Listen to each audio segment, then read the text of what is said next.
আওয়ামী লীগের জন্য সবকিছু নেগেটিভ না, আমি মনে করি। এই নিষেধাজ্ঞা যেটা ডক্টর ইউনূস অধ্যাদেশ আকারে দিয়েছিল, জামাত এনসিপি মিছিল করে দাবি আদায় করেছিল, সেটাকে আইনে পরিণত হয়েছে।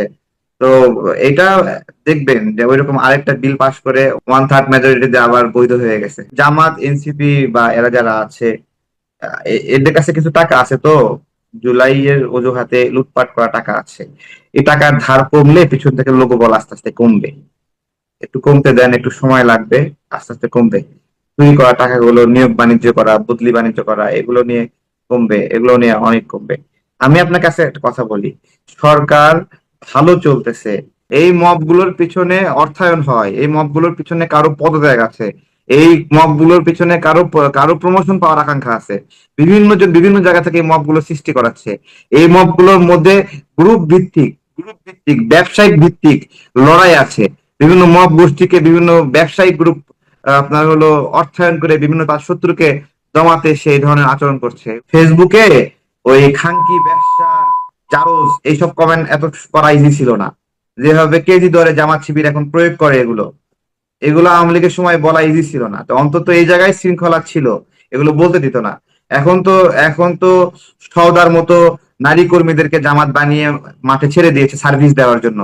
তারা ভালো সার্ভিস দিচ্ছে, গুজব ছড়ানোর ক্ষেত্রে সার্ভিস দিচ্ছে। আমন্ত্রণ জানাচ্ছি প্রিয় দর্শক, মানচিত্রের নিয়মিত আয়োজন কথোপকথনে। আজকে আমাদের সঙ্গে অতিথি হিসেবে যুক্ত রয়েছেন আম জনতা দলের সাধারণ সম্পাদক তারেক রহমান। তারেক রহমান, আপনাকে স্বাগত জানাচ্ছি আমাদের অনুষ্ঠানে। এবং শুরুতেই আপনাকে আগাম নতুন বছরের শুভেচ্ছা। পাশাপাশি প্রশ্ন, সাবেক স্পিকার শিরীন শারমিন চৌধুরীকে মাত্র কয়েকদিনের মধ্যেই জামিন দিয়ে দেওয়া হলো। অবশ্যই এটি ইতিবাচক দিক হিসেবে আমরা দেখতে চাই, কিন্তু একই সঙ্গে প্রশ্ন ওঠে যে খুব স্বাভাবিকভাবে আমরা যেহেতু ধরে নিচ্ছি সরকারের উপর মহলের নির্দেশেই, তাদের ইশারাতেই আদালতে জামিন দিয়েছেন শিরীন শারমিন চৌধুরীকে। আহ, এর মধ্যে দিয়ে বিশেষ কোনো বার্তা কি আমরা রাজনীতিতে পেতে পারি? একই সঙ্গে প্রশ্ন, যদি তার জামিনটি মাত্র কয়েকদিনের মধ্যে হয়ে যায়, অনেকে মাসের পর মাস কারাগারে রয়েছেন, তাদের তাদের জামিনগুলো কেন হচ্ছে না? বর্তমান সরকার এই বিষয়গুলো বিবেচনা করবে কিনা, আপনার অভিমত কি? জি, আমরা কি প্রতিশোধের দিকে যাব, নাকি আস্তে আস্তে সহনশীল আচরণ করব? বাংলাদেশের রাজনীতির কথা বলছি। এইটা স্থিতিশীল হওয়ার প্রয়োজন কিনা, সেই প্রশ্ন করলে আমরা, কোনো একটা সরকার যখন ব্যর্থতার দিকে যায়, তখন সে সেই ব্যর্থতা ঢাকার জন্য প্রতিশোধ পরায়ণ হয় এবং মিথ্যা মামলায় মানুষকে হয়রানি করা শুরু করে। আর যদি সরকার যদি গঠনমূলক কিছু করতে চায়, তাহলে সেটা সবাইকে নিয়েই করতে চায়, এটা আংশিক কিছু না। জুলাই গণ অভ্যুত্থানের পরে যেই ভয়ঙ্কর ভাবে মিথ্যা মামলাগুলো ঘটেছে, ঘটনা মিথ্যা না, মানুষ হত্যাকাণ্ডের শিকার হয়েছে, এটা মিথ্যা না। কিন্তু যাদের নামটা গণহারে সম্পৃক্ত করা হয়েছে রাজনৈতিক বিবেচনায়, সেটা তো মিথ্যা। তো সেই মিথ্যার শেষ হবে কবে? আমরা আসিফ নজরুল স্যার সে সময় বলতে আমরা শুনেছিলাম যে তিনি বলেছিলেন অন্তর্বর্তীকালীন সরকারের একটা বিব্রতকর একটা বিষয়, এই যে এতগুলো মিথ্যা মামলা এইভাবে হয়েছে। তো তারাও স্বীকার করেছে, কিন্তু তারা সমাধান করেনি। আমার কাছে ঈদের আগে যে ঈদটা গেল খুবই ভালো লেগেছে। ঈদের 3 দিন আগে, মানে 3 কার্য দিবস বন্ধ হওয়ার আগে, কোর্ট বন্ধ হওয়ার আগে, এটা বড় একটা সংখ্যা, মানে আসামিদের জামিন দেওয়া হয় যাদেরকে মিথ্যা মামলায় ব্যাপকভাবে জড়ানো হয়েছিল। এই সংখ্যাটা অনেক বড়, কত মানুষকে জামিন দেওয়া হয়েছে।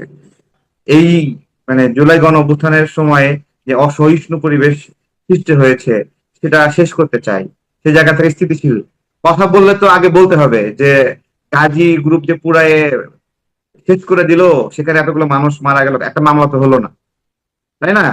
ওটার তো ভিডিও রয়েছে, ওখানে কারা কারা লুটপাট করতে গেছে, কে করে টায়ার চুরি করে নিয়ে যাচ্ছে, তাই না? তো ওটা তো জুলাই স্পিরিট নাকি, যে চুরি করা, ওখান থেকে একটা ফ্যাক্টরি মালামাল লুটপাট করা। তো আমি তো বলি গাজী যারা পুড়েছে তারা হলো ভারতের দালাল। গাজী যারা পুড়েছে তারা ভারতের দালাল, কারণ গাজী টায়ার হলো বাংলাদেশের প্রতিনিধিত্ব করে। বাংলাদেশের এই টায়ার ফ্যাক্টরি পুরায়ে এখানে ইন্ডিয়ান 60% টায়ার ঢোকানো হয়েছে। তার মানে কি, তারা যারা পুড়েছে তারা ইন্ডিয়ান টায়ার গুলো বাংলাদেশে অ্যাভেলেবেল করার জন্য বাংলাদেশের একটা অ্যাসেট কে ধ্বংস করেছে।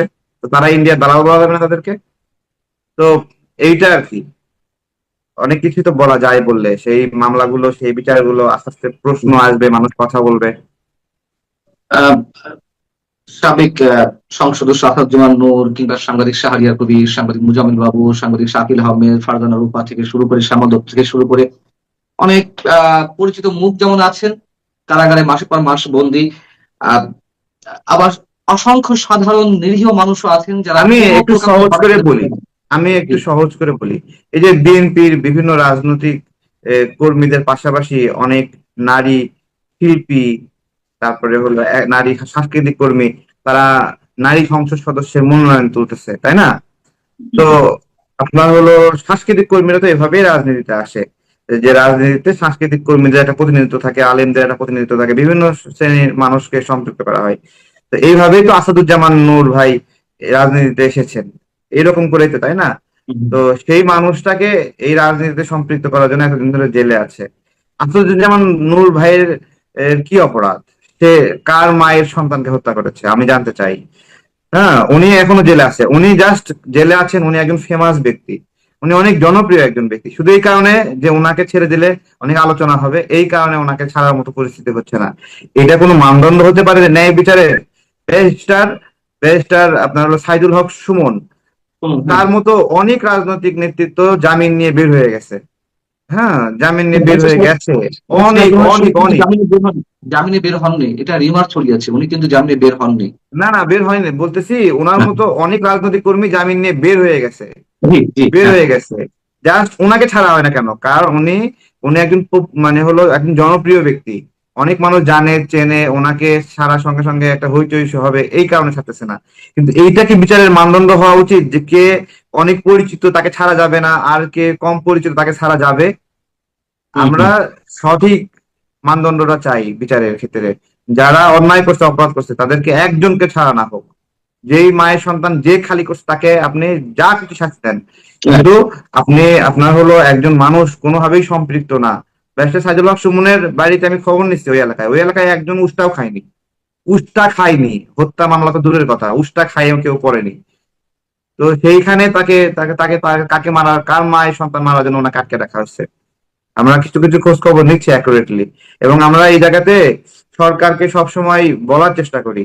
আমাদের সামনে আমাদের বড় ভাই বন্ধুরা যখনই দেখা হয়, আমরা বলি, আমি বলি যে যে মানুষগুলো নির্দোষ তাদেরকে ছাড়া যাওয়ার ক্ষেত্রে আপনারা কঠোরতা অবলম্বন করেন না। স্পিকার শিরিন শারমিনের ক্ষেত্রে আমরা বারবার অনুরোধ করেছি, এটা মনে হয় একটা খারাপ হলো, ঠিক আছে? তো তো আমরা জানতে পারছি তারা আত্মসমর্পণের বিষয়ে আহ্বান জানিয়েছিল, কারণ আপনার সোসাইটিতে কোন রকম আইনের মানে হলো পরিধির মধ্যে না থেকে কোনো জামিন ছাড়া একটা মানুষ এমনি এমনি ঘুরে বেড়ায়, সেটাও হয় না। তো এখন উনি জামিন নিয়ে আসলেন, আমি মনে করি ওনার হাত দিয়ে আওয়ামী লীগ রাজনীতির একটা স্পেস এবং ভালো একটা স্টার্ট আপ হতে পারে, এবং সেটা শুরু করতে দেওয়া উচিত আমি মনে করি।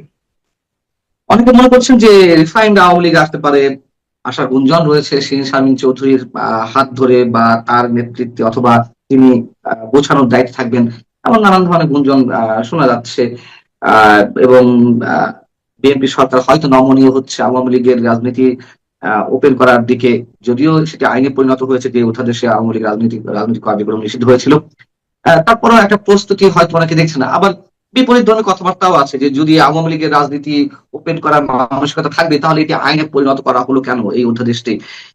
সব মিলিয়ে শিরীন শারমিন চৌধুরী আটক এবং মাত্র কয়েকদিনের মাথাতেই তার বেরিয়ে আসা জামিনের মাধ্যমে, সবকিছু মিলিয়ে আপনার কাছে কিসের ইঙ্গিত মনে হচ্ছে, অথবা কিসের সিমটম আপনি দেখতে পাচ্ছেন আওয়ামী লীগের রাজনীতির দিক থেকে?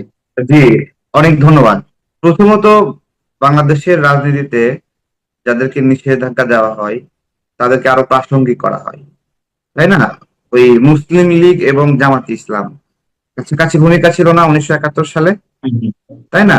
তো হুম, জামাত ইসলামকে এত বেশি অ্যাটেনশন দেওয়ার ফলে তারা এই জায়গা থেকে মূল্যবান হয়েছে। আপনি কারো বেশি বিরোধিতাও যদি করেন তাহলে সে গুরুত্বপূর্ণ হয়ে ওঠে। তো এই জায়গাটা আওয়ামী লীগের জন্য সবকিছু নেগেটিভ না আমি মনে করি।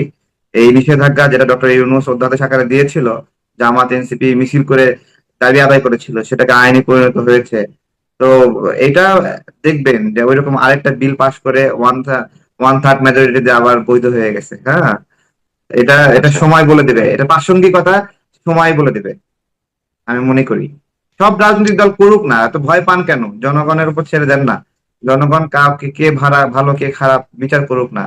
হ্যাঁ, আওয়ামী লীগের সময়ে আমরা সরকার বিরোধী রাজনীতি করছি, ফেসবুকে ওই খানকি ব্যবসা চারজ এইসব কমেন্ট এত করা ইজি ছিল না, যেভাবে কেজি দরে জামাত শিবির এখন প্রয়োগ করে এগুলো, এগুলো আওয়ামী লীগের সময় বলা ইজি ছিল না। তো অন্তত এই জায়গায় শৃঙ্খলা ছিল, এগুলো বলতে দিত না। এখন তো সওদার মতো নারী কর্মীদেরকে জামাত বানিয়ে মাঠে ছেড়ে দিয়েছে সার্ভিস দেওয়ার জন্য। তারা ভালো সার্ভিস দিচ্ছে, গুজব ছড়ানোর ক্ষেত্রে সার্ভিস দিচ্ছে। আমরা বাংলাদেশের রাজনীতিতে মহিলারা এইভাবে এইভাবে মুখ ঢেকে, হ্যাঁ, নোংরা নোংরা ফেসবুকে পোস্ট করছে, এটা বাংলাদেশের রাজনীতিতে কখনো ছিল না। তারা তো ফেসবুকে আসতোই না, ফেসবুকে প্রোফাইলই খুলতো না, এখন প্রোফাইল খুইলা তাদেরকে সেলিব্রিটি বানায় দিয়ে ভাড়ায় খাটাচ্ছে।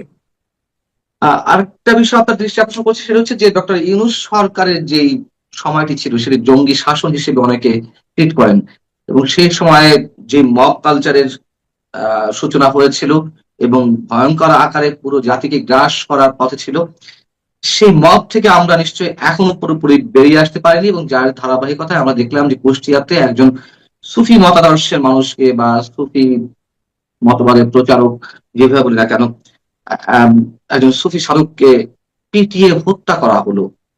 এরকম আরো বেশ কয়েক জায়গায় এরকম দেখা যাচ্ছে। কেন এমনটি ঘটছে? কেন এখনো এটি নিয়ন্ত্রণ করা যাচ্ছে না? এইটা আমাদের কালচারাল ফাংশন কমে গেছে, সাংস্কৃতিক সাংস্কৃতিক জায়গাটা সংকীর্ণ হয়ে এসেছে। এবং সংস্কৃতির চর্চা যখন কমে যায় তখন পরম আসক্ত হয়। বাহ্যিকভাবে সে দেখায় সে নবী প্রেমী, রাসূল প্রেমী, বাট ভিতরে ভিতরে সে মারাত্মকভাবে অ্যাডিক্টেড পর্নে। যখন আপনার সুস্থ ধারার সিনেমা থাকবে না, তখন উগ্রতা চালা দেবে। হুম, হুম। তখন হিন্দি সিনেমা আপনি আকৃষ্ট হবে মানুষ, যখন আপনার দেশীয় একটা সিনেমা না থাকবে, তখন হিন্দি গান মানুষ শুনবে। যখন বাংলা গান মানুষ মানুষ পাবে না, তখন হিন্দি গানের প্রতি মানুষ ঝুঁকবে। মানুষ সবসময় তার বিনোদনের একটা আশ্রয় খোঁজে। ঠিক একইভাবে আমাদের যে উগ্রতার যে জায়গাগুলো, এগুলো আমাদের সংস্কৃতির বিকাশ ঠিক মতো হচ্ছে না। আমাদের সাংস্কৃতিক বিকাশ কেন্দ্র নাই। সাংস্কৃতিক বিকাশ কেন্দ্রের পরিবর্তে বিকৃত সাংস্কৃতিক বিকাশ কেন্দ্র হচ্ছে, যে যার মতো করে সাংস্কৃতিক গবেষণা করে বলতেছে এটাই সংস্কৃতি, এটাই আমার ভাষা। এটা অবশ্যই একটা গুরুত্বপূর্ণ দিক, কিন্তু রাজনৈতিক কোন সংযোগ আছে কিনা বা সাম্প্রদায়িক রাজনৈতিক শক্তি সংযোগ তো রয়েছে আছে। কিনা? রাজনৈতিক এই মবগুলোর পিছনে অর্থায়ন হয়, এই মবগুলোর পিছনে কারো পদত্যাগ আছে, এই মবগুলোর পিছনে কারো প্রমোশন পাওয়ার আকাঙ্ক্ষা আছে। বিভিন্ন জন বিভিন্ন জায়গা থেকে এই মবগুলো সৃষ্টি করাচ্ছে। এই মবগুলোর মধ্যে গ্রুপ ভিত্তিক ব্যবসায়িক ভিত্তিক লড়াই আছে। বিভিন্ন মব গোষ্ঠীকে বিভিন্ন ব্যবসায়িক গ্রুপ আপনার হলো অর্থায়ন করে বিভিন্ন তার শত্রুকে দমাতে সেই ধরনের আচরণ করছে। এগুলো অনেকগুলো অর্থায়ন পৃষ্ঠপোষকতার বিষয়ে ফাংশন করে এখানে। এগুলোর পেছনে রাজনৈতিক অসৎ উদ্দেশ্য আছে। তারা এই মবের মাধ্যমে সরাসরি যে কথাগুলো বলতে পারে না, তাদেরকে দিয়ে সামান্য কিছু অর্থ দিয়ে সেগুলো কিনে নিয়ে সেগুলো বলায়। এটি খুবই একটা গুরুত্বপূর্ণ বিষয় আপনি তুলে ধরেছেন। এটা আমার আপনাদের মনে হয় যে বিষয়টি অবশ্যই মধ্যে লুকিয়ে রয়েছে। আর রাজনৈতিক দ্রব্যসঙ্গী তো রয়েছে। জুলাই সনদ নিয়ে গত কয়েক মাস ধরে, মানে সংসদ গঠিত হওয়ার পর থেকেই প্রতিদিনই এটি নিয়ে নানান ধরনের কথাবার্তা হচ্ছে। যদিও 133 অধ্যাদেশের কোন কোনটি বিএনপি রোহিত করেছে, স্থগিত করেছে, কোন কোনটি পাশ করেছে, কোন কোনটি স্থগিত, মানে পুনর্মূল্যায়ন করা হবে, নতুন আইনকে আইনকে আইনের বিষয়ে বিল উত্থাপন হবে। কিন্তু জামাত, এনসিপি সহ 11 দলের পক্ষ থেকে যে হুঙ্কার হুঁশিয়ারি দেওয়া হচ্ছে যে তারা ধারাবাহিক কর্মসূচিতে যাচ্ছে এবং সেই কর্মসূচির মধ্য দিয়ে অনেক কিছু ঘটিয়ে ফেলতে পারে এই সরকারের বিরুদ্ধে, এটিকে আপনি কোন দৃষ্টিতে দেখছেন যে মাত্র 1.5 থেকে 2 মাসের মধ্যে এরকম হুঁশিয়ারি হুঙ্কার? এইখানে জামাতের একটা নৈতিক পরাজয় হয়েছে, যে তারা যে বলছিল যে এগুলো হবে না হবে না, তাহলে এখানে প্রায় 90% বাস্তবায়নের পথে আছে বা বাস্তবায়ন হচ্ছে। বাকি যে 10% আছে, এগুলোর মধ্যে জামাতের আকাঙ্ক্ষা যদি পূর্ণ করেন, তাহলে আমাদের সেই 1971 সালের স্মৃতি, সেই চেষ্টা, সেই পবিত্র লড়াইকে মাটি চাপা দিতে হবে। আমরা কি সেই মাটি চাপা দিতে চাই? এখানে যেভাবে ব্যাখ্যা করা হচ্ছে, তাদের যে চাহিদা, যে মুক্তিযুদ্ধের সংজ্ঞা, মুক্তিযুদ্ধ কারা, মুক্তিযোদ্ধারা কারা, যারা 1971 সালে পাক বাহিনীর বিরুদ্ধে, আল বদরের বিরুদ্ধে, আল শামসের বিরুদ্ধে, রাজাকারের বিরুদ্ধে এবং জামাত ইসলামের বিরুদ্ধে লড়াই করেছিল, তারাই মুক্তিযোদ্ধা। এখন জামাতের আকাঙ্ক্ষা জুলাই সনদের ফাঁকে এই জামাত ইসলামের নামটা এখান থেকে সরাই ফেলতে হবে। জামাতের এই আকাঙ্ক্ষা কি পূরণ করা সম্ভব আদৌ? জামাতের আকাঙ্ক্ষা আমাদের সংবিধানের 4 মূলনীতি, যা আমাদের মুক্তিযোদ্ধাদের মধ্য দিয়ে মুক্তিযুদ্ধের পরবর্তী সরকারের মাধ্যমে এসেছিল, সেগুলো বদলাই ফেলতে হবে। তো এটাই জামাতের এই ইচ্ছা কি পূরণ করা উচিত? এই ইচ্ছা পূরণ করার মানে উচিত নাকি বলেন? তারপরে আমাদের তারা চায় এই জুলাই সনদের মাধ্যমে দুদক নিয়োগ করবে কে? বিরোধী দলের মতামত নিয়ে নিয়োগ করতে হবে। বিচারক নিয়োগ বিরোধী দলের মতামত নিয়ে করতে হবে।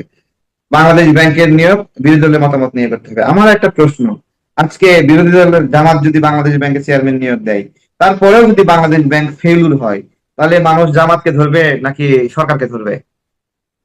খুব স্বাভাবিক, সরকারকে ধরবে। হ্যাঁ, পিএসসি যদি জামাতের মতামত নিয়ে গঠন করে, তারপরেও যদি পিএসসি ফল করে, সরকারকে ধরবে না জামাতকে ধরবে? তাই না?